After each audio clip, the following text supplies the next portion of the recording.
اب رزق تنگ ہونے لگے صدقہ دے کے رب سے کاروبار کر لو، صدقے سے تمہارے رزق میں اضافہ ہوگا۔ یہ رب کا وعدہ ہے، اللہ کے وعدے جھوٹے نہیں ہو سکتے۔ رزق کی برکت کا ایک اور بہت بڑا ذریعہ النکاح ہے۔ فرمایا اگر تم نکاح کرو گے، تم فقیر ہو وہ تمہیں غنی کر دے گا۔ لوگ کہتے ہیں بچہ پیروں پہ کھڑا ہو لے تو پھر نکاح کریں گے، اللہ کہتا ہے تم نکاح کرو ہم پیروں پہ کھڑا کر دیں گے۔ ہمارا فلسفہ اپنا ہے، اس کا حکم اپنا ہے۔ وہ کہتا ہے ابھی تو یہ اپنے لیے نہیں کماتا تو جو آئے گی اس کو کہاں سے کھلائے گا؟ میاں جس نے آنا ہے اس نے اپنا رزق لے کے آنا ہے۔ تو بچوں کی شادیاں کرو، اگر وہ جوان ہو گئے رزق نصیب ہو۔ اپنے اہل خانہ کو نماز کے حکم دینے سے رزق بڑھتا ہے، کیونکہ جو صبح کا وقت ہوتا ہے یہ رزق کے بٹنے کا وقت ہوتا ہے، اور جس گھر میں صبح کے وقت لوگ سوئے ہوئے ہوتے ہیں وہاں بے برکتیاں ہوتی ہیں۔ تو طلوع فجر سے لے کر کے طلوع آفتاب تک اپنی اولاد کو، بیوی کو، بچوں کو نہ سونے دیں۔ اس وقت رزق بٹنے کے لمحے ہوتے ہیں۔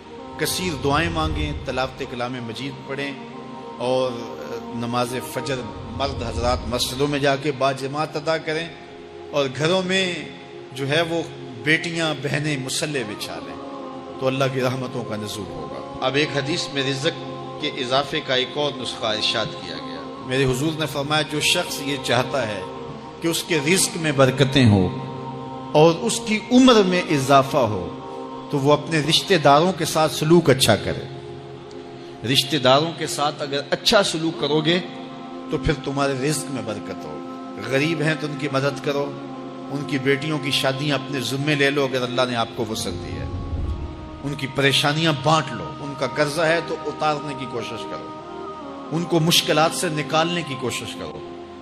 تم ان کو مشکلات سے نکالو گے، اللہ تمہیں مشکلوں سے نکالے گا۔ تمہارے رزق میں بھی برکتیں ہوگی اور تمہارے مال میں بھی برکتیں ہوں۔ فرمایا بہتر صدقہ وہ ہے جو ناراض غریب رشتہ دار کو دیا جائے۔ اگر وہ پھنس گیا ہے، مجبور ہے، ناراض ہے، تو اس کو اگر دیں گے تمہارا نفس اس میں شامل نہیں ہوگا، تو یہ افضل صدقہ ہے جو ہر صورت میں قبول ہی قبول ہے۔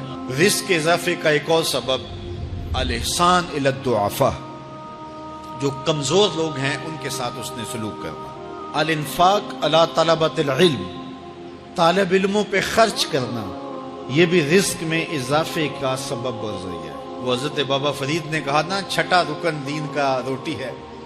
گھر میں کچھ نہ ہو تو پھر نہ نماز اور نہ ہی دیگر امور کی لذت آتی ہے، تو یہ رزق فراواں اور وسیع اور مبارک نصیب کر دے اللہ۔ تو اس کے لیے ایک اور وظیفہ میں دیتا ہوں، اور وہ یہ کہ مغرب کے بعد 21 مرتبہ سورۃ الکوثر پڑھ لیں، کثرت ہو جائے گی انشاءاللہ۔ اول خدوشی پڑھ لیں، 5-7 منٹ لگتے ہوں گے، تو سورہ کوثر 21 مرتبہ روزانہ مغرب کی نماز کے بعد پڑھیں۔ اور اگر بہت زیادہ مسائل ہیں تو ہر نماز کے بعد پڑھ لیں، تو انشاءاللہ آپ دیکھیں گے کہ گھر میں برکتیں اترتی محسوس ہوں گی، انوار کا نزول ہوتے محسوس کریں گے۔ تو یہ وہ رزق کے اسباب ہیں، اگر ہم اختیار کر لیں تو ہم اللہ کی خاص رحمتوں کے حقدار ہوں۔